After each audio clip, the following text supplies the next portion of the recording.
Magandang araw sa inyong lahat. Ang kuwentong ibabahagi ko sa inyo ngayon ay isang totoong himala na mahirap paniwalaan.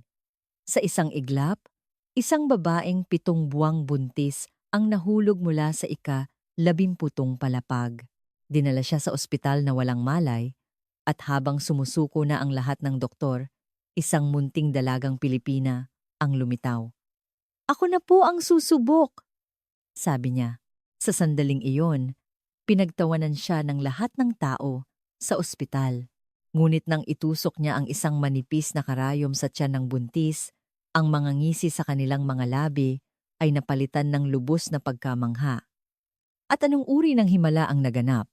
Ang kuwentong ito ay tiyak na magbibigay sa inyo ng malaking inspirasyon at aral.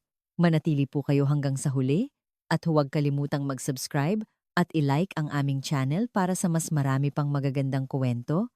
Isang nakakabinging sigaw ng isang babaeng nahuhulog mula sa ika-17 palapag ang yumanig sa puso ng Bonifacio Global City sa Maynila. Ang pangalan niya ay si Sophia Hamilton, ang bunsong anak ng tagapangulo ng Hamilton Group, ang pinakamalaking real estate conglomerate sa Silangang Asya. Dahil sa pagkahulog, agad na nawalan ng malay si Sophia at ang sanggol sa kanyang sinapupunan ay nasa bingit din ng kamatayan. "Sophia! Sophia!" Ang nagdadalamhating sigaw ng kanyang ama, si Chairman William Hamilton, ay umalingaw-ngaw sa buong lugar. Kahit na siya ang namumuno sa isang kumpanyang may taunang kita na 50 bilyong dolyar, sa harap ng buhay ng kanyang anak, isa lamang siyang ordinaryo at walang magawang ama. Namumutla ang kanyang mukha at ang dati niyang awtoridad at kumpiyansa ay ganap na naglaho. "Chairman, kailangan na po nating pumunta sa ospital," nag-aalalang sabi ng kanyang sekretarya. Ngunit ang mga mata ni William ay nakatuon lamang sa walang malay na anyo ng kanyang anak. Habang isinasakay si Sofia sa ambulansya ng mga emergency medical personnel, pakiramdam niya ay pinupunit ang kanyang puso. "Patawarin mo ako." Iyon ang huling mga salitang binitiwan ng kanyang anak bago ito mawalan ng ulirat. Ano nga ba ang tunay na nangyari? Bagamat madalas silang magkasalungat ng kanyang ama, walang dahilan para danasin ni Sofia ang ganitong kalagim-lagim na aksidente. Pagdating sa St. Luke's Medical Center, Global City, isa sa mga pinakamahuhusay na ospital sa bansa, agad na isinugod si Sofia sa Intensive Care Unit, ICU. Ang namamahalang doktor, si Dr. Johnson, ay isang tinitingalang higante sa larangan ng medisina sa Pilipinas. Nagtapos siyang summa cum laude sa Harvard Medical School at may 30 taong karanasan sa pagliligtas ng mga pasyenteng nasa kritikal na kondisyon. "Ano po ang lagay niya, Doc?" nanginginig na tanong ni Chairman Hamilton. Sa tabi niya ay naroon ang nakatatandang kapatid ni Sofia na si Jessica at ang kuya nitong si Michael. Ang kanilang mga mukha ay puno ng pag-aalala at takot. "Sa totoo lang po, napakaseryoso ng kalagayan niya," malungkot na tugon ni Dr. Johnson. Sa kanyang 30 taong karera, marami na siyang nakitang malulubhang kaso, ngunit ngayon, tila napakaliit ng pag-asa. Dahil sa pagkahulog mula sa ika-17 na palapag, nagtamo siya ng matinding pinsala sa ulo at sa kanyang tiyan. Ang mas malaking problema ay ang internal bleeding sa utak na naging sanhi ng kanyang pagka-comatose. Huminto saglit si Dr. Johnson at lalong dumilim ang mukha ng pamilya. Pati ang sanggol ay nasa panganib din. Hindi lang buhay ng ina ang nakataya, kundi pati na rin ang sanggol na hindi natin alam kung kailan maaaring bumigay. Kung ganoon, ang aming Sofia, nabasag ang boses ni Chairman Hamilton. Sa buong buhay niya, kilala siya sa kanyang bakal na determinasyon sa mundo ng negosyo, ngunit ngayon, isa lamang siyang amang nag-aalala para sa kanyang anak. "Gagawin po namin ang lahat ng aming makakaya, pero ang susunod na 48 oras ang kritikal. Kung hindi siya magigising sa loob ng panahong iyon, hindi na niya kailangang tapusin." Anino ng kawalan ng pag-asa ang bumalot sa buong pamilya. Ngayon nila lubos na nadarama na ang buhay ay isang bagay na hindi kayang bilhin ng pera. Sa mga sandaling iyon, isang maliit na kaguluhan ang naganap sa pasilyo sa labas ng ICU. Excuse me po, VIP ward po ito. Bawal po ang hindi autorisadong pumasok, sabi ng isang nurse sa isang tao. Napalingon ang pamilya Hamilton at nakita ang isang maliit na babaeng Asyano. Mukha siyang nasa early 20s. Simple ang pananamit at may bitbit na maliit na bag. Paumanhin po. Pero sa tingin ko po, ay matutulungan ko ang pasyente. Mahinahon niyang sabi. May kumpiyansa sa kanyang boses, ngunit sa kanyang itsura, hindi siya mukhang isang medical staff. At sino ka naman para sabihin iyan dito? Malamig na tanong ni Jessica. Likas na mataas ang tingin sa sarili. Hindi niya nagustuhan ang pagdating ng isang hindi kilalang babae sa ganitong sitwasyon. Ako po si Maya Santos. Isa po akong acupuncturist, magalang na pagpapakilala ni Maya. Ngunit ang reaksyon ng pamilya Hamilton at ng mga medical staff ay nagyayelo. Acupuncturist? Iyang mga galing sa China? Sa tingin mo ba, ito ang tamang oras para magbiro? Galit na sabi ni Michael. Bilang isang nagtapos sa Harvard Business School, para sa kanya, ang tradisyonal na medisina ay purong pamahiin lamang. Ineng, nasa isa ka sa pinakamagagaling na ospital sa Pilipinas. Kung kami nga ay hindi namin magawan ng paraan, sa tingin mo ba ay kaya mo? May halong pangungutya, nasabi ni Dr. Johnson. Para sa kanya na nasa tuktok ng kanluraning medisina, ang acupuncture ay isang paraan ng panggagamot na walang sapat na siyentipikong basehan. Ngunit hindi natinag ang tingin ni Maya. Dahan-dahan niyang inilabas ang isang papel mula sa kanyang bag.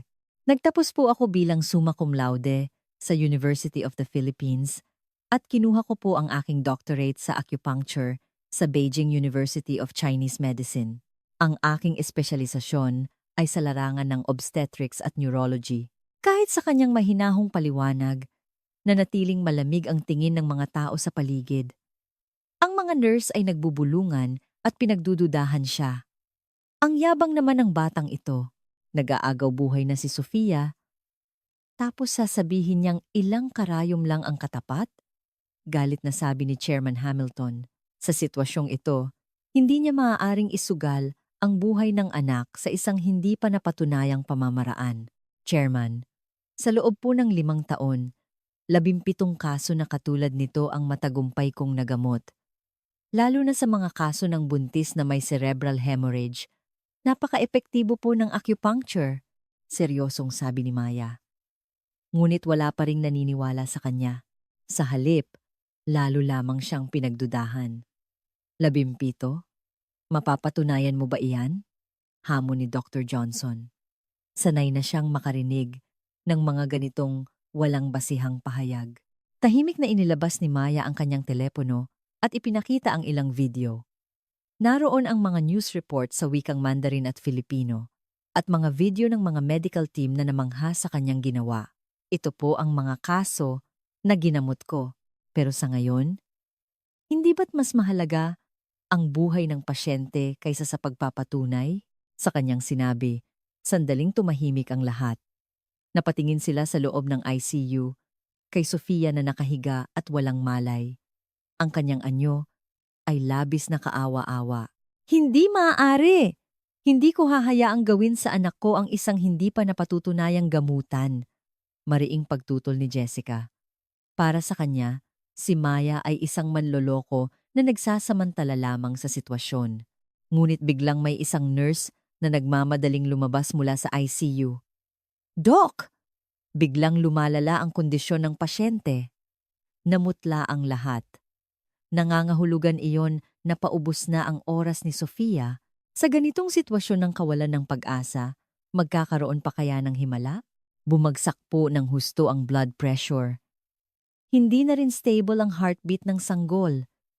Dahil sa sigaw ng nurse, ang ICU ay naging isang magulong eksena. Agad na pumasok si Dr. Johnson at ang kanyang team, habang ang pamilya Hamilton ay walang magawa, kundi ang manood sa likod ng salamin. Diyos ko po. Napadasal si Chairman Hamilton habang magkadikit ang kanyang mga palad. Kahit kailan ay hindi siya naging relihiyoso. Ngunit sa sandaling ito, wala siyang ibang makapitan kundi ang langit. Papa, magiging maayos din si Sofia.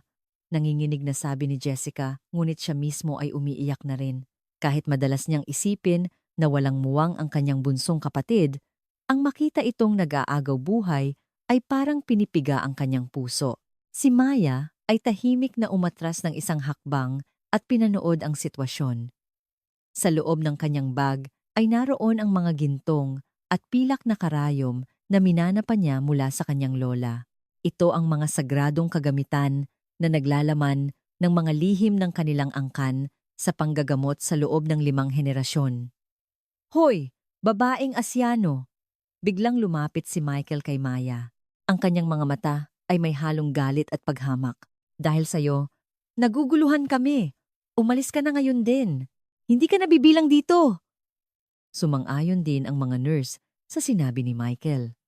Para sa kanila, si Maya ay isang kakaibang dayuhan na nanggugulo lamang sa ospital.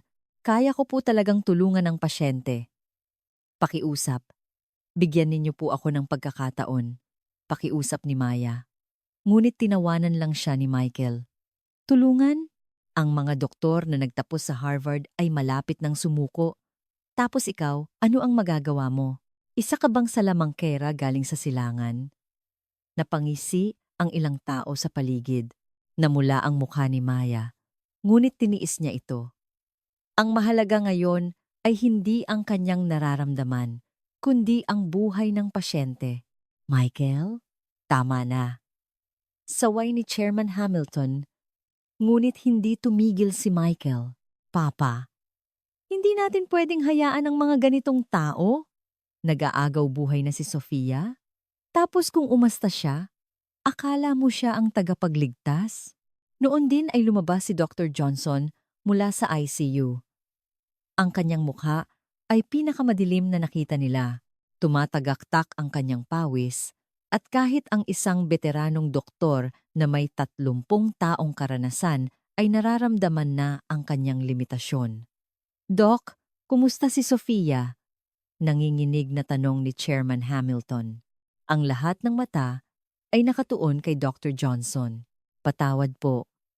Ginawa na namin ang lahat. Hindi matapos ni Dr. Johnson ang kanyang sasabihin. Huminga siya ng malalim bago magsalita. Masyadong malubha ang internal bleeding. Kahit operahan, wala pang 10% ang tsansang magtagumpay. At kung sakaling mabuhay man siya, malaki ang posibilidad na manatili siyang comatose habang buhay. At ang sanggol. Hindi! Hindi maaari! Napasigaw si Jessica at humagulgol. Sinuntok naman ni Michael ang pader sa galit. Halos matumba si Chairman Hamilton. Kung ganon, ang anak ko, gagawin namin ang lahat. Pero maliban na lang kung may himalang mangyari. Sa sinabi ni Dr. Johnson, bumagsak ang lahat sa kawalan ng pag-asa. Ang pinakamagagaling na doktor sa bansa ay sumuko na, wala na silang makitang pag-asa. Sa sandaling iyon, humakbang si Maya. Ako na po ang susubok. Mahina ang kanyang boses, ngunit puno ng determinasyon. Lahat ng mata ay napunta sa kanya. Ano? Hindi mo ba naiintindihan ang sitwasyon? Sigaw ni Michael. Ngunit hindi natinag si Maya. Sa tradisyonal na medisina, tinatawag po itong blood stasis due to key deficiency. Isang kondisyon kung saan bumabara ang mga daluyan ng dugo sa utak. Kung mapapaayos ang sirkulasyon ng dugo gamit ang espesyal na karayom, may pag-asa po siyang gumaling. Anong kalokohan iyan? Tawa ni Michael, ngunit pinigilan siya ni Chairman Hamilton. Michael, sandali. Isang maliit na sinag ng pag-asa ang sumilay sa mga mata ni Chairman Hamilton. Sa gitna ng kawalan ng pag-asa, ayaw niyang palampasin kahit ang pinakamaliit na posibilidad. Ineng, sigurado ka bang maililigtas mo ang anak ko? Hindi po ako makakapagbigay ng 100% kasiguraduhan. Pero sa kalagayan niya ngayon, Sa tingin ko po ay sulit subukan. Tapat na sagot ni Maya. Ayaw niyang magbigay ng maling pag-asa. Dr. Johnson, ano sa tingin mo? Tanong ni Chairman Hamilton. Nag-isip sandali si Dr. Johnson at napabuntong hininga. Sa totoo lang, hindi ako naniniwala sa Oriental Medicine. Pero sa puntong ito, wala na rin namang mawawala sa atin. Ang kanyang sinabi ay isang pilit na pahintulot. Mahirap para sa kanya na aminin ang limitasyon ng kanluraning medisina. Ngunit sa harap ng buhay ng pasyente, wala siyang magawa. Hinding-hindi. Hindi ko papayagan na gawin kay Sofia ang isang hindi pa napatunayang gamutan. Paano kung may mangyaring masama? Mariing pagtutol ni Jessica. May mas lalala pa ba sa sitwasyon ngayon? Tahimik na tanong ni Maya. Napatahimik si Jessica. Sa buong karera ko, ni minsan ay hindi pa ako nawalan ng pasyente. Ganoon din po ang lola at ang lola sa tuhod ko. Ang aming pamilya ay isinasalin ang pamamaraang ito sa loob ng 100 taon. Sa sinabi ni Maya, tumahimik ang paligid. Nadama nila ang sinseridad sa kanyang mga mata. Pero paano kung may mangyaring masama? Nag-aalalang tanong ni Chairman Hamilton. Kung ganoon, ako po ang mananagot sa lahat. Kasama na po ang legal na responsibilidad. Matatag na sabi ni Maya. Isinusugal niya ang lahat. Biglang umalingaw-ngaw ang isa pang emergency alarm mula sa ICU. Cardiac arrest! Cardiac arrest! Nagimbal ang lahat sa sigaw ng nurse. Tumigil ang puso ni Sofia. Prepare for CPR, stat! Sigaw ni Dr. Johnson habang tumatakbo papasok. Ngunit tila huli na ang lahat. Hindi! Sofia! Sigaw ni Chairman Hamilton. Tila dumating na nga ang pinakahuling sandali. Hindi na nag-atubili pa si Maya. Inilabas niya ang mga karayom mula sa kanyang bag at naglakad patungo sa ICU. Magtiwala po kayo sa akin. Ito na po ang huling pagkakataon. May pakiusap sa kanyang boses. Magagawa kaya ng munting dalagang Pilipinang ito na lumikha ng isang himala? At ano nga ba ang kanyang tunay na pagkatao? Ang kapalaran ng lahat ay nakasalalay sa sandaling ito. Ang defibrillator ay idinikit sa dibdib ni Sofia. Ngunit ang linya sa ECG monitor ay nanatiling tuwid at patag. Ang puso ni Sofia ay tumigil na at ang sanggol sa kanyang sinapupunan ay nasa matinding panganib din. Ulitin niyo, sigaw ni Chairman Hamilton habang kinakalampag ang salamin. Nagdurugo na ang kanyang mga kamay at ang kanyang mga mata ay puno ng luha. Sa buong buhay niya bilang isang negosyante, ngayon lang siya naging ganito kawalang kaya. Isa pa. 1, 2, 3! Sa utos ni Dr. Johnson, isinagawa ang pangalawang electric shock. Bahagyang umangat ang katawan ni Sofia, ngunit hindi pa rin tumibok ang kanyang puso. Hindi maaari. Iligtas niyo ang anak ko, nagmamakaawang sabi ni Jessica sa isang nurse. Ang dati niyang pagiging suplada at malamig ay nawala na. Ngayon, isa na lang siyang kapatid na nag-aalala.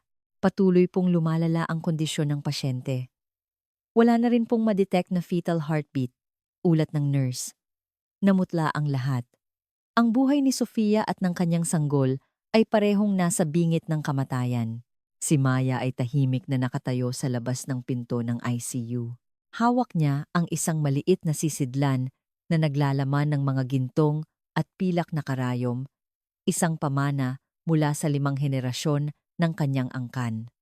Ito ang huling ibinigay sa kanya ng kanyang lola bago ito pumanaw. Maya, apo, ang mga karayom na ito ay hindi lang basta kagamitan. Dala nito ang pagmamahal at dedikasyon ng ating pamilya sa loob ng 5 henerasyon. Darating ang araw, kapag nakaharap ka sa isang napakahirap na pasyente, ang mga karayom na ito ang lilikha ng himala. Ang mga huling salita ng kanyang lola ay umalingaw-ngaw sa isip ni Maya.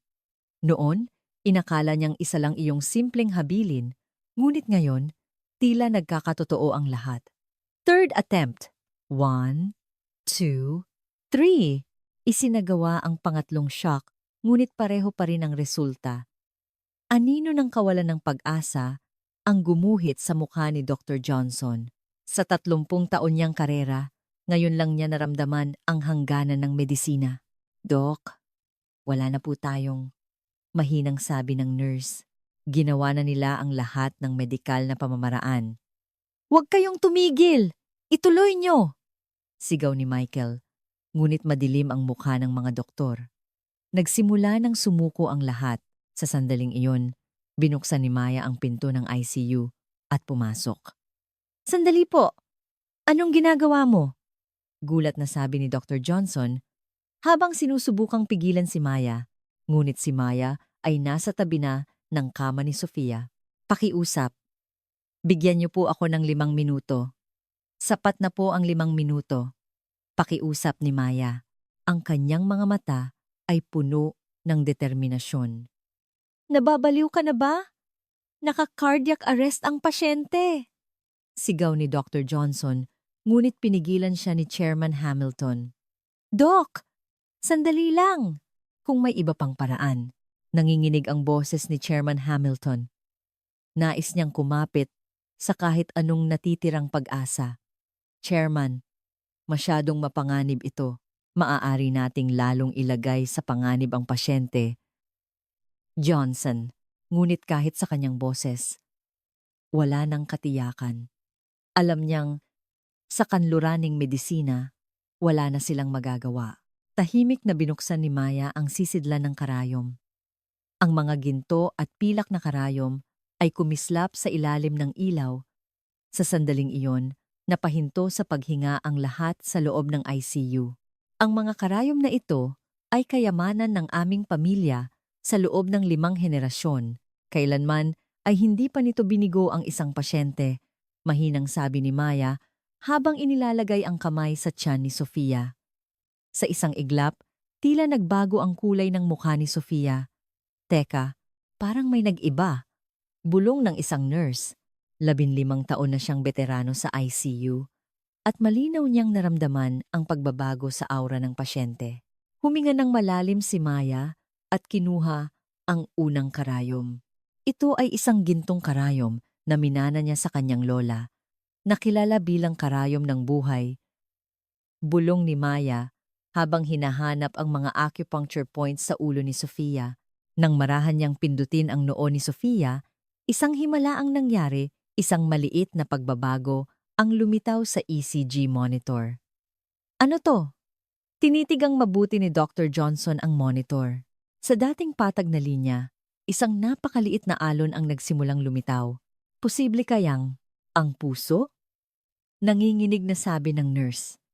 Lahat ay nakatutok sa monitor. Dahan-dahang itinusok ni Maya ang gintong karayom sa bayhoy.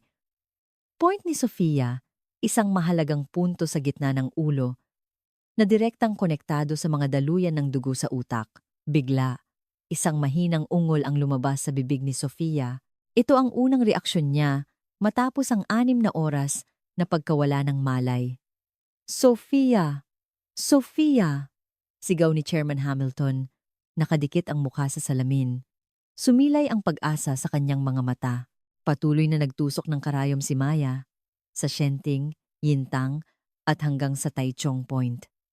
Bawat tusok ay tumpak at perpekto, na para bang isang alagad ng sining na lumilikha ng obra maestra, ang pulso. Bumabalik na ang pulso niya, tuwang-tuwang sigaw ng nurse.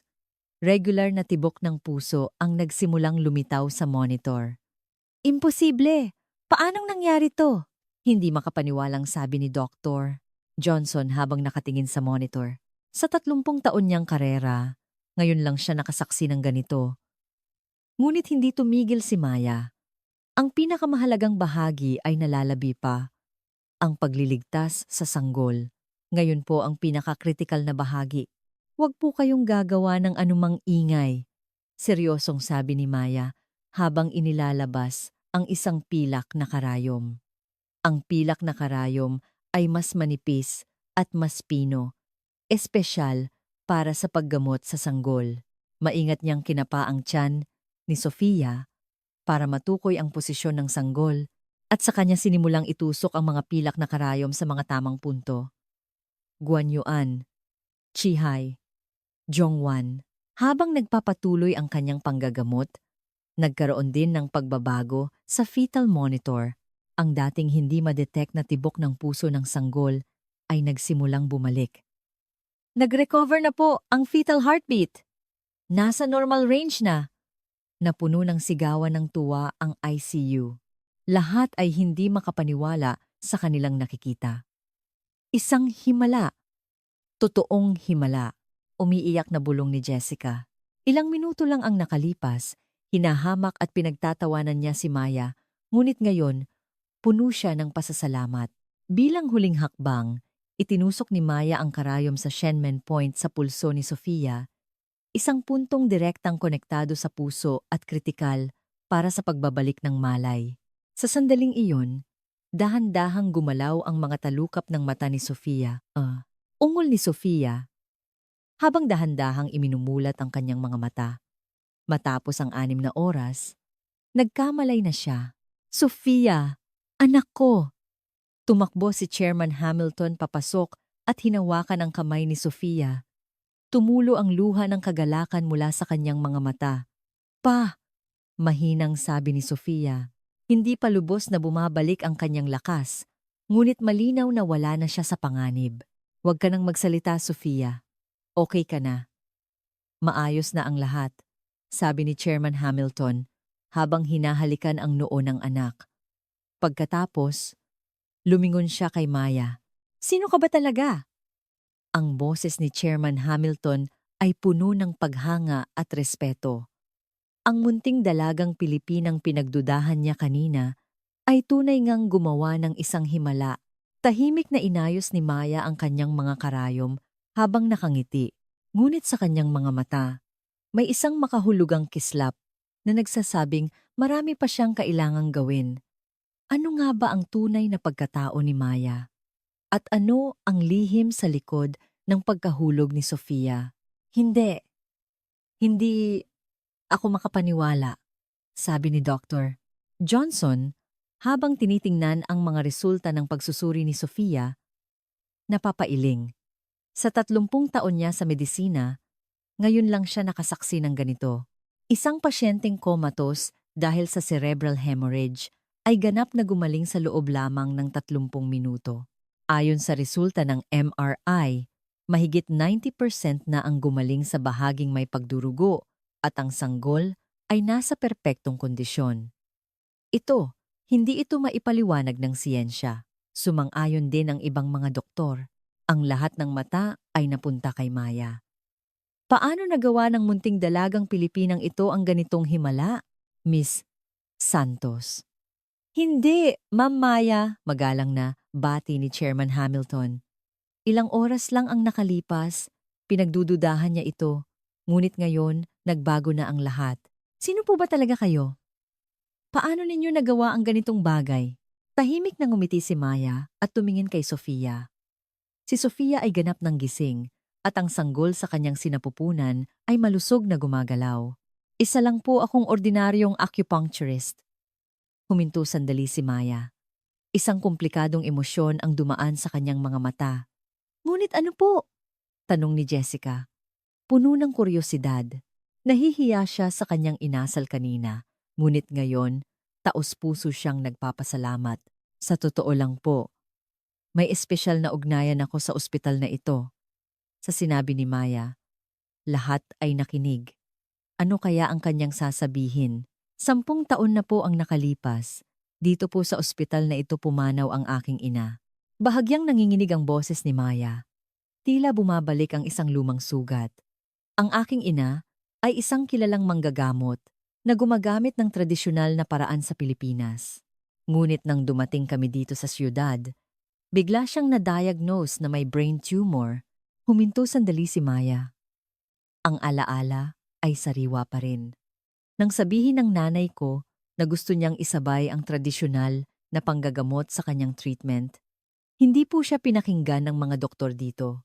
Minamaliit nila ito at tinawag na pamahiin. Dumilim ang mukha ni Dr. Johnson. 10 taon na ang nakalipas, ngunit naroon na rin siya sa ospital na iyon noon. Sa huli, purong kanluraning gamutan lang ang natanggap ng nanay ko hanggang sa siya'y pumanaw. Pero alam ko po, kung pinagsabay lang sana ang dalawang paraan, nailigtas sana siya. Sa sinabi ni Maya, tumahimik ang ICU. Nagsimula nilang maintindihan ang kanyang masakit na nakaraan. Kaya po ako narito. Anong ibig mong sabihin? Tanong ni Chairman Hamilton. Kasalukuyan po akong isang exchange professor sa UP College of Medicine para sa isang pag-aaral tungkol sa integrasyon ng silanganin at kanluraning medisina. Nagulat ang lahat sa sinabi ni Maya. Teka, isa kang professor sa UP? Hindi makapaniwalang tanong ni Michael. Nang maalala niya kung paano niya ito minaliit kanina, namula ang kanyang mukha. Tahimik na inilabas ni Maya ang kanyang ID mula sa bag. Nakasulat doon, Harvard Medical School, Department of Global Health and Social Medicine, Visiting Professor, Maria Clara Maya Santos. Ako po ang pinakabatang naging professor sa UP College of Medicine. Matapos kong kunin ang aking doctorate sa Beijing, inimbitahan ako ng Harvard na mamuno sa isang collaborative research para sa integrative medicine. Lalong namangha ang lahat. Sa murang edad, naging pinakabatang propesor sa UP at ngayong araw, nabalitaan ko po ang aksidente ni Miss Sofia kaya agad akong nagpunta rito. Paano mo nalaman ang nangyari sa anak ko? Nagtatakang tanong ni Chairman Hamilton. Nag-atubili sandali si Maya bago magsalita. Sa totoo lang po, ang pagkahulog ni Miss Sofia ay hindi isang simpleng aksidente. Tumigas ang ekspresyon ng lahat. Anong ibig mong sabihin? Base po sa pagsusuri ko sa CCTV ng ospital, mukhang may tumulak po kay Miss Sofia. Sa sinabi ni Maya, nagkagulo ang lahat. Ano? May tumulak sa aming Sofia? Sigaw ni Jessica. Sa sandaling iyon, dahan-dahang nagsalita si Sofia. Ate, totoo po. Napatingin ang lahat kay Sofia. Sofia, anak! Anong nangyari? Sino ang tumulak sa'yo? Tanong ni Chairman Hamilton habang hawak ang kamay ng anak. Si, nag-aalangang sabi ni Sofia. Dahan-dahang hinawakan ni Maya ang pulso ni Sofia. Miss, Sofia, sabihin niyo po ang totoo. Hindi niyo na kailangang itago. Sa malumanay na boses ni Maya, tumulo ang luha mula sa mga mata ni Sofia. Papa, patawad po. Nagsinungaling po ako. Anong kasinungalingan? Ang boyfriend ko po, si David. Hindi po talaga siya empleyado ng kumpanya ninyo. Tumigas ang mukha ni Chairman Hamilton. Kung ganoon, sino siya? Isa po siyang espiya mula sa kalabang kumpanya. Ginamit niya po ako para makakuha ng mga sikreto ng kumpanya. Nagimbal ang lahat. Isang industrial spy at ngayong araw, nalaman ko po ang totoo kaya kinumpronta ko siya. Bigla po siyang nagalit at itinulak ako. Humahagulgol na sabi ni Sofia. Sabi ni David, dahil sa isang tangang tulad mo, nasira ang plano ko. Tapos, itinulak niya ako mula sa teres ng libintim palapag. Nag-alab sa galit ang mukha ni Chairman Hamilton. Hindi lang niloko ang kanyang anak. Itinulak pa ito habang buntis. Nasaan ang demonyong iyon? Itawag niyo ang pulis! Sigaw ni Michael. Ngunit itinaas ni Maya ang kanyang kamay para pakalmahin ang lahat. Naitawag ko na po sa Nika. Si David Chen ay naaresto na 1 oras ang nakalipas. Paano mo nalaman ang lahat ng iyon? Gulat na tanong ni Dr. Johnson. Tahimik na ngumiti si Maya. Sa totoo lang po, hindi lang ako isang simpleng manggagamot. Isa rin po akong medical operative para sa National Intelligence Coordinating Agency ng Pilipinas. Lalong nagulat ang lahat. Miyembro ng Nika? Si David Chen ay konektado sa isang Chinese Industrial Espionage Syndicate na ilang buwan na naming sinusubaybayan. Si Miss Sofia po ang target nila. Naintindihan na ng lahat ang sitwasyon. Kaya po ang pagpunta ko rito ngayon ay para protektahan si Miss Sofia. Ngunit huli na po ako. Kung ganoon, ang pagliligtas mo sa anak ko ay, tanong ni Chairman Hamilton, bahagi po ng misyon. Pero higit sa lahat, dahil ito sa aking sinumpaang tungkulin bilang isang doktor. At huminto sandali si Maya. Ayaw ko na pong maulit ang sakit ng hindi pagliligtas sa aking ina 10 taon na ang nakalipas. Naantig ang lahat sa kanyang sinabi. Sa kabila ng sariling sakit, iniligtas niya ang isang pasyente. Nakita nila sa kanya ang tunay na diwa ng isang doktor. Ma'am Maya, yumuko ng malalim si Chairman Hamilton. Nagkamali po kami sa paghusga sa inyo. Patawad po. Ako rin, patawad. Minamaliit kita. Sabay na sabi ni na Jessica at Michael. Ngumiti ng malumanay si Maya. Okay lang po. Lahat naman tayo ay may kanya-kanyang pagkiling. Ang mahalaga ay ang pagbasag sa mga ito at ang pag-unawa sa isa't isa. Hinawakan ni Sofia ang kamay ni Maya. Ma'am, maraming salamat po. Kung hindi po dahil sa inyo, wala na po kami ng anak ko. Okay na po kayo ngayon. Magiging malusog kayong dalawa, sabi ni Maya, habang marahang hinahaplos ang tiyan ni Sofia. Pero ma'am, ano po ang plano ninyo ngayon? Tanong ni Chairman Hamilton. Tumingin si Maya sa bintana. Malalim ang iniisip. Ano nga ba ang kanyang tunay na plano? At anong mas malaking pagbabago ang idudulot ng pangyayaring ito? Ma'am Maya, maaari po ba tayong mag-usap sandali? Maingat na lumapit si Dr. Johnson kay Maya. Sa kabila ng kanyang 30 taong karanasan, ang kanyang kilos ngayon ay parang isang estudyanteng humihingi ng payo sa kanyang guro. Siyempre po, Doc, magiliw na tugon ni Maya. Kahit na minaliit siya ni Dr. Johnson kanina, wala itong bakas ng sama ng loob. Sa totoo lang po, hanggang kanina, ang tingin ko sa tradisyonal na medisina ay isang pamahiin, nahihiyang pag-amin ni Dr. Johnson. Tumango ang ibang mga doktor. Pare-pareho sila ng iniisip, pero ang nasaksihan ko po ngayon ay isang himalang hindi maipaliwanag, isang bagay na imposible sa larangan ng medisina. Hindi po iyon himala, Doc? Mahinahong sabi ni Maya. Iyon po ang agham ng tradisyonal na medisina na pinagyaman sa loob ng 5,000 taon. Kung ang kanluraning medisina ay gumagamot ng sakit, ang silanganing medisina naman ay ginigising ang natural na kakayahan ng katawan na magpagaling. Seryosong nakinig ang mga doktor. Ang mga acupuncture points o meridians ay mga daanan ng enerhiya sa katawan. Ang baradong daluyan ng dugo tulad ng sa cerebral hemorrhage ay maaaring buksan muli sa pamamagitan ng tamang pagpapasigla gamit ang karayom. Ganoon po ang nangyari kay Miss Sofia. Ibig sabihin, maaari rin itong gamitin sa ibang pasyente? May pag-asang tanong ng isang neurosurgeon na si Dr. Wilson. Matagal na niyang nararamdaman ang limitasyon ng kanyang larangan. Siyempre po, posible. Ngunit, huminto sandali si Maya. May isang kondisyon. Kailangang magtulungan ang kanluranin at silanganing medisina sa halip na maliitin ang isa't isa. Sa sandaling iyon, humakbang si Chairman Hamilton. Mamaya, may mungkahi po ako. Napunta ang atensyon ng lahat sa kanya. Ang aming Hamilton Group ay magtatayo ng isang Center for Integrative Medicine at nais po namin kayo ang maging direktor nito. Nagulat ang lahat.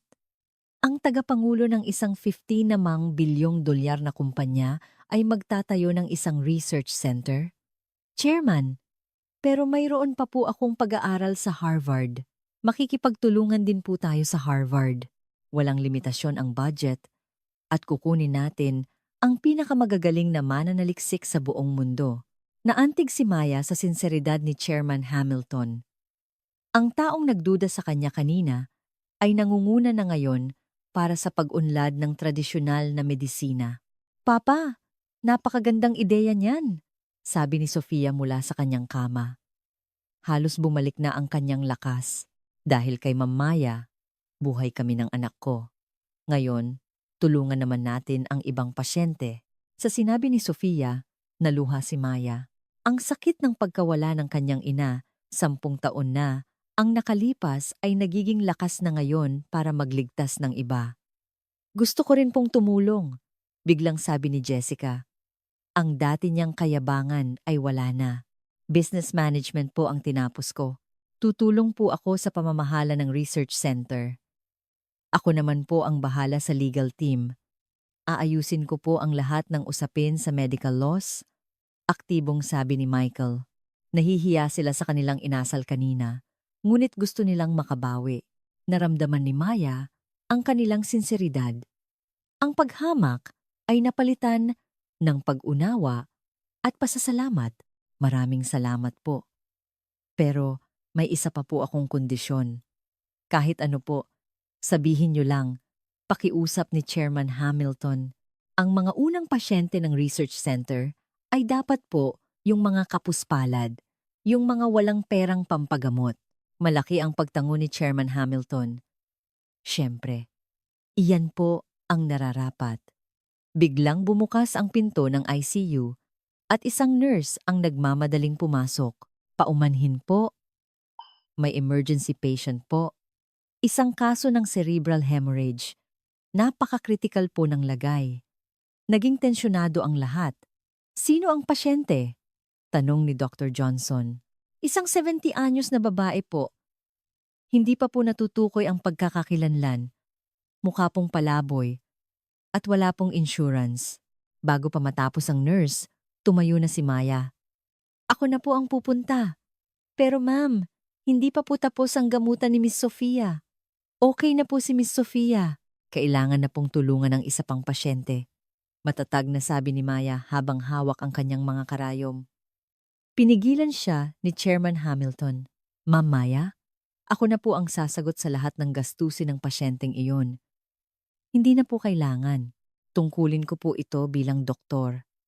Ngunit, hindi sumuko si Chairman Hamilton. Hindi po, gusto ko po itong gawin. At huminto siya. Simula ngayon, lahat ng pasyenteng walang bayad na darating sa ospital na ito, ako na ang sasagot. Sa ngalan ng Hamilton Foundation, naantig ang lahat. Ito ang paraan niya ng pagpapakita ng pasasalamat. Chairman, naluluhang sabi ni Maya. Maraming salamat po. Pero kailangan na po ako ng pasyente. Nagmamadaling pumunta si Maya sa emergency room. Sumunod si Dr. Johnson at ang ibang doktor. Ngayon, kinikilala na nila si Maya bilang isang tunay na kasamahan. Pagdating sa ER, nagulat si Maya sa nakita. Ang itsura ng 70 anyos na lola ay kamukhang-kamukha ng kanyang ina na pumanaw 10 taon na ang nakalipas. Lola. Maingat na hinawakan ni Maya ang kamay ng matanda. Malamig ito, ngunit may pulso pa. Ano ang lagay niya? Tanong ni Dr. Johnson. Mas malubha po kaysa kay Miss Sofia. Pero, sabi ni Maya, habang hinahawakan ang noo ng lola, hindi po ako susuko. Ililigtas ko rin po ang lola na ito. Sa sandaling iyon, bahagyang iminulat ng lola ang kanyang mga mata at bumulong. Salamat, Anghel. Sa sinabi ng lola, tumulo ang luha ni Maya, para bang ang kanyang ina ang nagsasalita. Huwag po kayong mag-alala, lola. Ililigtas ko po kayo. Sabi ni Maya, puno ng determinasyon habang inilalabas ang kanyang gintong karayom. Isa na namang himala ang magsisimula. Lola, tingnan niyo po ako. Sabi ni Maya habang mahigpit na hawak ang kamay ng 70 anyos na matanda. Kahit malabo ang kanyang kamalayan, tumugon ang matanda sa boses ni Maya at dahan-dahang iminulat ang mga mata. Sino ka?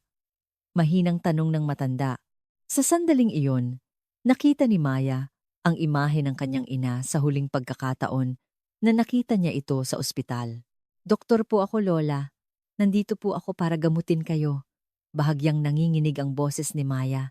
Ang pagkakahawig ng lola sa kanyang ina ay hindi kapani-paniwala, parehong edad, parehong pangangatawan, at parehong mabait na mga mata.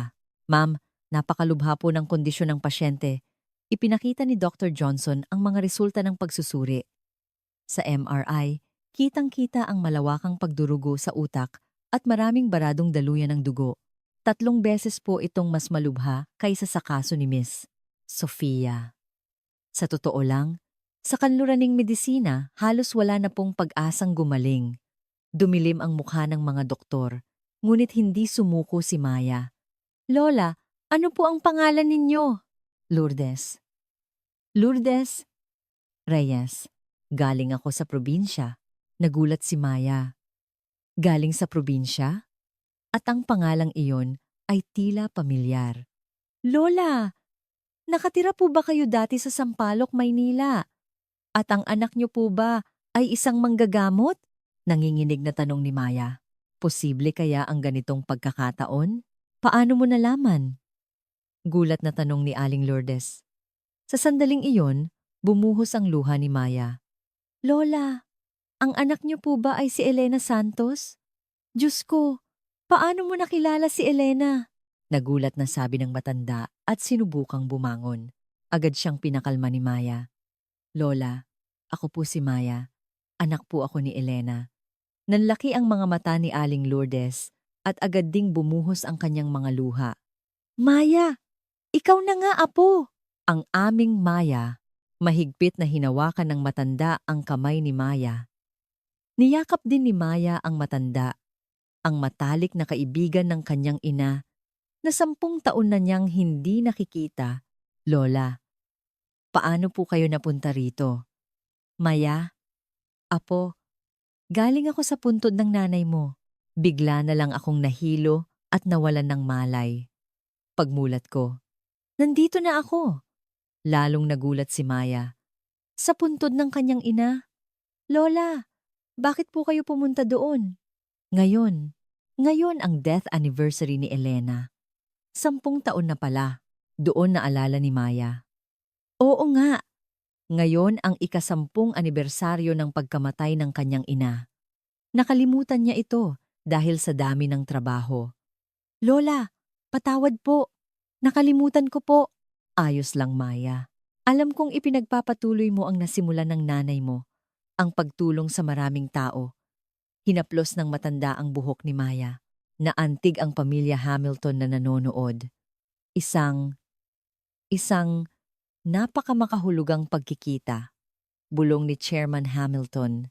Sa mismong araw na iniligtas ni Maya si Sofia, sa anibersaryo ng pagkamatay ng kanyang ina, nakita niya ang kaibigan nito.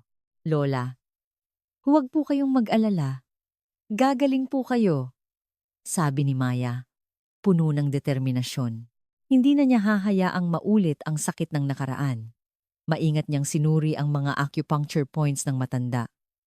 Talagang napakalubha ng kalagayan nito. Lola, medyo masakit po ito. Kaya niyo po bang tiisin? Kaya ko. Apo, ikaw ang gagawa. Kaya nagtitiwala ako. Sa sinabi ng matanda, lalong lumakas ang loob ni Maya. Inilabas niya ang isang espesyal na karayom na minana niya sa kanyang lola ang mga karayom na ginamit mismo ng kanyang ina. Itong mga karayom na ito, ipinagkatiwala sa akin ng nanay mo bago siya pumanaw. Sabi niya, gamitin ko raw ito kapag nakilala ko ang isang napakahirap na pasyente. Inilabas ni Aling Lourdes ang isang maliit na sisidlan mula sa kanyang bag. Nasa loob nito ang mga espesyal na karayom na hindi pa nakikita ni Maya kailanman. Ang mga karayom ni Inay, naluluhang tinanggap ni Maya ang sisidlan. Pakiramdam niya ay naroon pa ang init ng kanyang ina. Sa buong buhay ko, iningatan ko ito. Para sa'yo, sabi ng matanda. Tumulo ang luha ni Maya, ang huling regalo ng kanyang ina.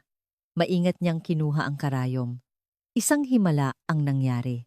Tila may sariling buhay ang karayom at kusa nitong hinahanap ang tamang acupuncture point. By Hui, Feng Qi, Wangu. Ginamit ni Maya ang mga lihim na itinuro ng kanyang ina. Sa bawat tusok, unti-unting gumaganda ang kulay ng mukha ng matanda. Kahanga-hanga, bulong ni Dr. Johnson habang nakatingin sa monitor. Ang intracranial pressure ay unti-unting bumabalik sa normal at ang mga baradong daluyan ng dugo ay muling bumubukas. Hindi ito maipaliwanag ng agham na manghari ng ibang mga doktor. Ngunit patuloy na nakatuon si Maya. Naalala niya ang huling turo ng kanyang ina. Maya, anak, tandaan mo, ang paggamit ng karayom ay hindi lang basta teknik. Ang pagmamahal at dedikasyon sa pasyente, ang pinakamahalaga, ang mga salitang iyon ay umalingaw-ngaw sa kanyang isip, inilagay niya ang lahat ng kanyang pagmamahal sa bawat tusok. Pagkalipas ng 30 minuto, ganap nang bumalik ang kamalayan ng matanda at sa kanilang pagkamangha, ang dati niyang paralisadong mga kamay at paa ay nagsimula ng gumalaw. Maya, salamat, apo. Maraming salamat. Hinawakan ng matanda ang kamay ni Maya. Pakiramdam ni Maya, ang kanyang ina mismo ang nagsasalita sa kanya. Lola, ako po ang dapat magpasalamat. Dahil po sa inyo, natanggap ko ang huling regalo ni inay. Maingat na itinago ni Maya ang mga karayom. At ngayon, alam ko na po. Alam ko na kung bakit ako naging doktor at kung bakit ako naririto. Tumingin si Maya sa lahat. Gusto ko pong maging isang doktor na hindi lang sakit ang ginagamot, kundi pati na rin ang puso ng mga tao. Tulad po ni inay. Naantig ang lahat, lalong nakumbinsi si Chairman Hamilton, si Maya ang tunay na doktor, at kasama niya, makakalikha sila ng isang mas magandang mundo. Ngunit isang hindi inaasahang pangyayari ang naganap. Biglang hinawakan ng matanda ang kamay ni Maya. Maya, apo, may isa pa akong kailangang sabihin sa'yo. Sa seryosong mukha ng matanda, lahat ay nakinig. Ano pa kayang lihim ang nalalabi? Maya, apo, bago pumanaw ang nanay mo, may ipinagkatiwala siyang sulat sa akin, maingat na inilabas ni Aling Lourdes ang isang lumang sobre. 10 taon niya itong iningatan. Sulat po! Nanginginig na tinanggap ni Maya ang sulat. Nakasulat sa sulat kamay ng kanyang ina. Para sa aking mahal na si Maya, sabi ng nanay mo. Ibigay ko raw ito sa'yo kapag naging isa ka ng tunay na doktor, sabi ng matanda. Bumuhos na naman ang luha ni Maya. Posible kayang 10 taon na ang nakalipas. Alam na ng kanyang ina ang mangyayari ngayon. Dahan-dahan niyang binuksan ang sulat. Bumungad ang pamilyar na sulat kamay ng kanyang ina. Aking mahal na anak Maya, kung binabasa mo ito, ibig sabihin ay isa ka ng tunay na doktor. Kahit wala na si inay sa tabi mo, alam kong nasasaksihan ko mula sa langit kung gaano karaming tao ang natulungan mo. Maya, anak, noong ginagamot ako sa ospital na ito, may isang bagay akong natuklasan na kung magsasama ang kanluranin at silanganing medisina, mas marami tayong maililigtas na buhay. Ngunit noon, walang nakinig sa akin.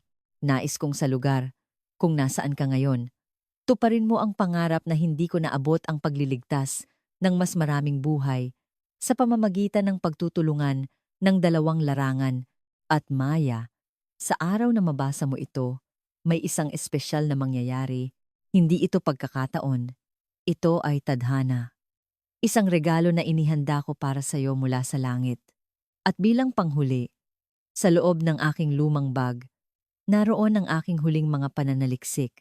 Ito, ang lahat ng aking natuklasan tungkol sa integrative medicine. Ngayon, ikaw na ang magtatapos nito. Mahal kita, aking anak. Inay, matapos basahin ang sulat, humagulgol si Maya. Hindi siya makapaniwala na inihanda na ito ng kanyang ina, 10 taon na ang nakalipas. Lola, ano po yung research ni inay? Nanginginig na tanong ni Maya. Noong nabubuhay pa ang nanay mo, pinag-aaralan na niya ang integrative medicine. Nakabuo siya ng mga makabagong paraan, lalo na sa cerebrovascular diseases at obstetrics. Inilabas ng matanda ang isang makapal na notebook. Ito ang lahat ng kanyang pinag-aralan sa buong buhay niya. Mga bagong pamamaraan na pinagsasama ang acupuncture at kanluraning medisina. Nang tingnan ni Maya ang notebook, puno ito ng mga kahangahangang impormasyon. 20 taon na ang nakalipas, pangarap na ng kanyang ina ang integrasyon ng 2 medisina. ang pananaliksik ng kanyang ina ay mas abante pa kaysa sa kasalukuyan niyang ginagawa. Sabi ng nanay mo, darating ang araw na tatapusin ni Maya ang pag-aaral na ito at magdadala ng revolusyon sa mundo ng medisina. Humakbang si Chairman Hamilton. Ma'am Maya, ngayon, mas kumbinsido na po ako. Tadhana po talaga na itayo natin ang Center for Integrative Medicine. Sumunod si Dr. Johnson. Ma'am Maya, gusto ko rin pong sumali sa inyong pananaliksik. Ang nasaksihan ko po ngayon ay ang simula ng isang bagong kabanata sa medisina. Buong ospital po ay susuporta. Sumang-ayon ng ibang mga doktor. Ang mga dating humahamak kay Maya ay puno na ngayon ng paggalang. Biglang bumangon si Sofia at lumapit kay Maya. Ma'am, gusto ko rin pong tumulong. Miss, Sofia, hindi pa po kayo lubos na magaling. Hindi po, okay na po ako. At may magagawa po ako. Sabi ni Sofia, puno ng determinasyon. Ako po ang unang kaso ng buntis na may cerebral hemorrhage na gumaling. Maaari po akong maging inspirasyon at pag-asa sa ibang mga buntis. Naantig ang lahat mula sa bingit ng kamatayan. Ngayon ay gusto na niyang tumulong sa iba. At ang anak ko po, dahil sa inyo, nabuhay siya paglaki niya. Sana maging doktor din siya para makatulong sa mga tao. Tulad ninyo, sa sinabi ni Sofia, nakita ni Maya ang pag-asa para sa hinaharap. Lumapit siya kay Aling Lourdes. Lola, sasama po kayo sa amin, hindi po ba? Para tuparin ang pangarap ni Inay. Siyempre, Apo, ngayon, may bago na akong pupuntahan. Masayang sabi ng matanda. Para sa kanya na dating palaboy, may bago na siyang layunin sa buhay. Biglang bumukas ang pinto at pumasok ang isang lalaking nakauniporme ng Nika. Ma'am Maya, magandang trabaho po, magalang niyang sabi. At ang kanyang buong sindikato ay naaresto na rin. Nakahinga ng maluwag ang lahat. Pero ma'am, sabi ng ahente, may espesyal na alok po sa inyo ang headquarters. Nais po nila kayong maging medical security consultant para sa bansa. Medical security consultant? Opo, kinikilala po nila ang inyong galing sa medisina at investigasyon. Siyempre po, kasabay ng inyong trabaho sa Harvard. Isang ideya na naman ang pumasok sa isip ni Chairman Hamilton. Kung ganoon, bakit hindi na lang natin isama ang medical security sa ating research center? Isang perpektong integrated center. Pumalakpak ang lahat.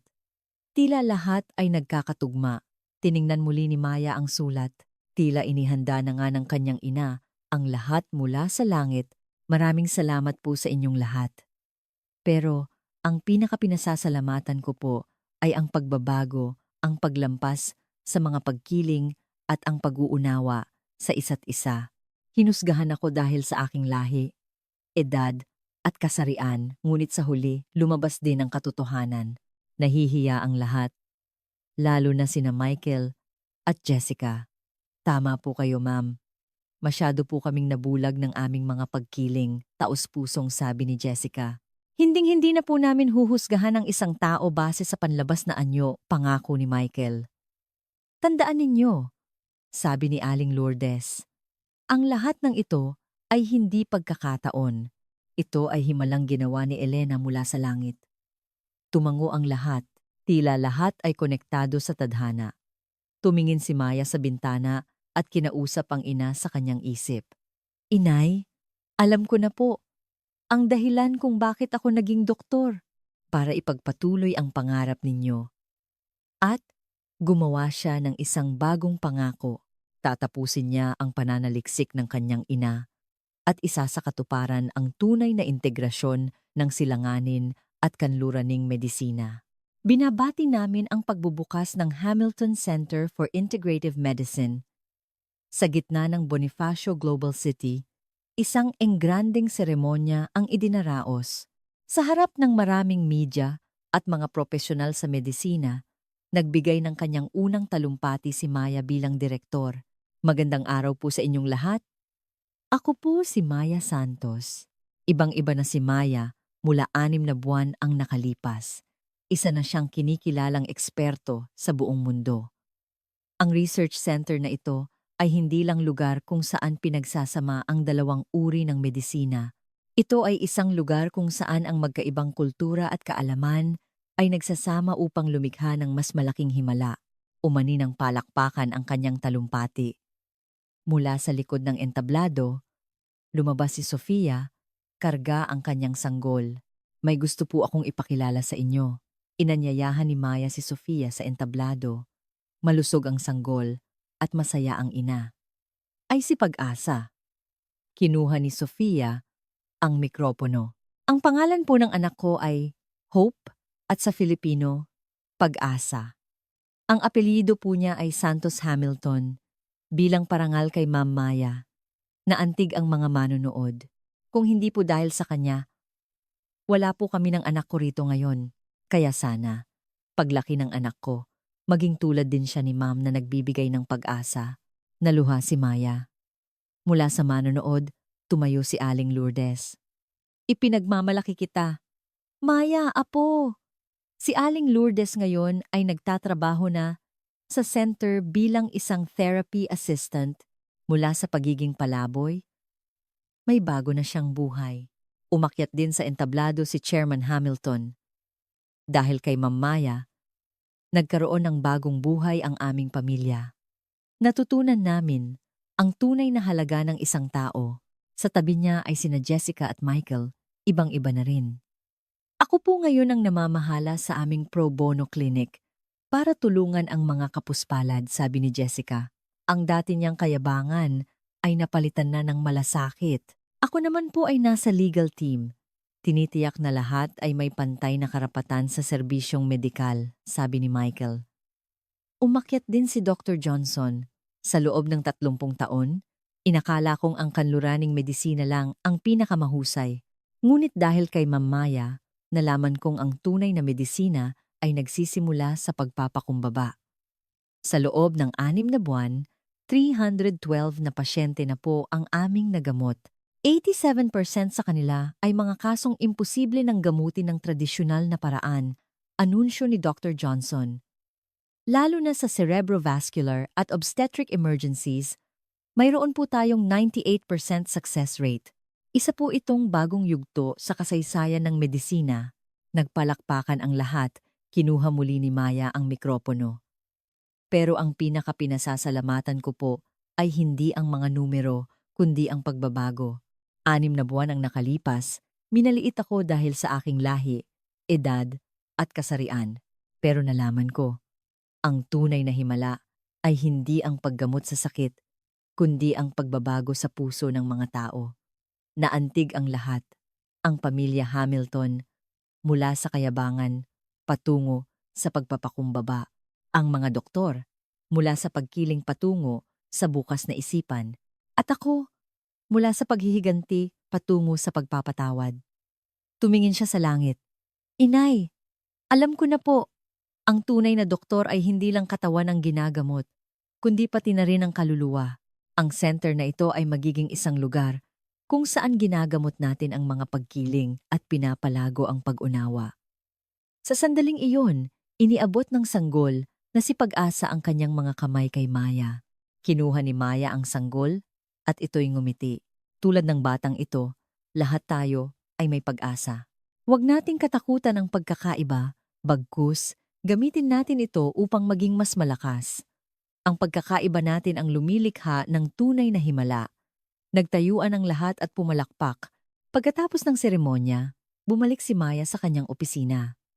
Naroon ang litrato ng kanyang ina at ang kanyang mga research notes. Inay, nagawa ko po. Natupad ko po ang pangarap ninyo. Pumasok si Aling Lourdes. Ipinagmamalaki ka ng nanay mo, apo. Salamat din po, Lola. Kung wala po kayo, hindi ko matatanggap ang huling regalo ni Inay. Isa ka ng ganap na doktor, apo. Hindi lang sakit ang ginagamot mo, kundi ang buong mundo. Lola, ano po ang plano ninyo? Ako? Aalagaan ko si Pag-asa para paglaki niya, maging kasing husay mo siya ng gabing iyon. Sa rooftop ng center, Pinanood ni Maya ang mga bituin. Naalala niya ang araw kung saan nagsimula ang lahat. Ang pagkahulog ni Sofia, ang pagliligtas sa kanya, at ang lahat ng pagbabagong naganap. At ang pinakamahalaga, ang pagmamahal ng kanyang ina na patuloy na gumagabay sa kanya. Nangako siya sa sarili. Patuloy siyang maglilingkod nang walang pagkiling at magbibigay ng pag-asa. Biglang may dumating na mensahe sa kanyang telepono. Isang litrato ni Pag-asa mula kay Sofia. "Ma'am," sabi po ni Pag-asa, paglaki niya, "gusto niyang maging tulad ninyo kahit hindi pa siya nagsasalita. Hehe. Salamat po sa lahat." Napangiti si Maya. Ito ang tunay na himala. Ang magligtas ng buhay ay isang himala, ngunit ang magbago ng puso ng tao ay isang mas dakilang himala. Kayo, paano ninyo nakita ang kuwentong ito? Si Maya ay hindi lang sakit ang ginamot, kundi ang mas malaking sakit ng lipunan ang pagkiling. Kayo, ano ang una ninyong tinitingnan sa isang tao? Ang panlabas na anyo? O ang tunay nilang halaga? Kung tulad ni Maya, lalampasan natin ang mga pagkiling, hindi ba't makakalikha tayo ng isang mas magandang mundo? Ibahagi ang inyong saloobin sa comments. At kung nagustuhan ninyo ang kuwentong ito, huwag kalimutang mag-subscribe at mag-like. Hanggang sa muli. Salamat po.